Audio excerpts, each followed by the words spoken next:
Pada tanggal 21 November 2024, dunia menyaksikan sesuatu yang mengubah permainan militer global. Rusia meluncurkan rudal yang diklaim tak dapat dicegat oleh sistem pertahanan manapun di dunia. Namanya Oreshnik, yang dalam bahasa Rusia berarti pohon hazel. Tapi jangan biarkan nama yang terdengar damai ini menipu Anda.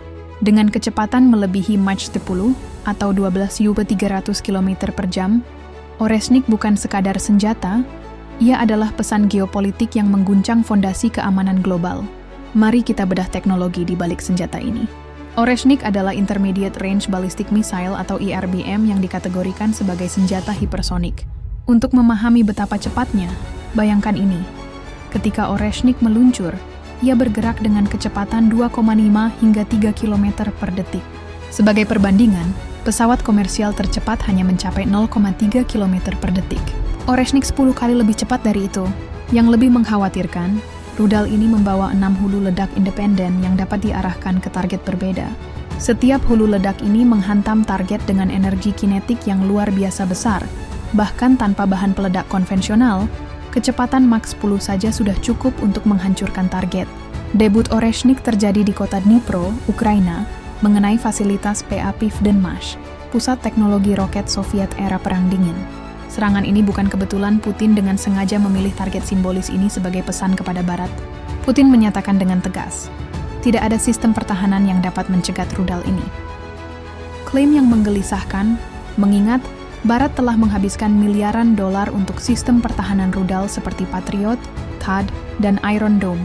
Dengan jangkauan intermediate range, Oreshnik dapat menjangkau hampir seluruh Eropa dari wilayah Rusia. Ini bukan hanya ancaman terhadap Ukraina, ini adalah ancaman terhadap NATO secara keseluruhan. Untuk memahami mengapa Oreshnik begitu menakutkan, kita perlu memahami perbedaan antara rudal balistik tradisional dan senjata hipersonik. Rudal balistik bergerak dalam lintasan parabola yang dapat diprediksi, seperti melempar bola ke udara. Senjata hipersonik seperti Oreshnik dapat bermanuver di atmosfer, mengubah jalur penerbangan di tengah perjalanan. Ini seperti mencoba menembak sasaran yang terus bergerak zigzag dengan kecepatan super tinggi. Sistem pertahanan saat ini dirancang untuk menghadapi ancaman yang lebih lambat dan dapat diprediksi. Ketika radar mendeteksi Oreshnik, tersisa hanya hitungan detik untuk bereaksi. Waktu yang tidak cukup untuk sistem pertahanan konvensional. Disinilah konsep zona abu-abu menjadi krusial. Oreshnik menciptakan ruang baru dalam spektrum konflik antara senjata konvensional dan nuklir. Putin dapat menggunakan senjata dengan kekuatan destruktif masif tanpa melanggar tabu nuklir. Bayangkan skenario ini. Rusia meluncurkan serangan Oreshnik konvensional terhadap pangkalan udara NATO di Polandia atau Romania. Bagaimana NATO seharusnya merespons eskalasi nuklir atau menerima kekalahan konvensional? Respons Barat sudah dimulai.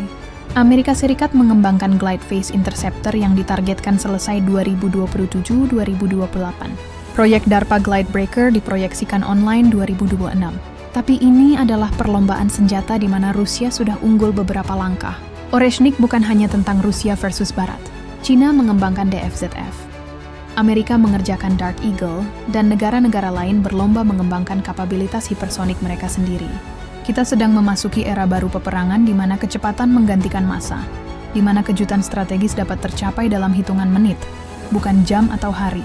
Pertanyaannya bukan apakah senjata hipersonik akan mengubah cara kita berperang, tapi apakah kita siap dengan konsekuensinya?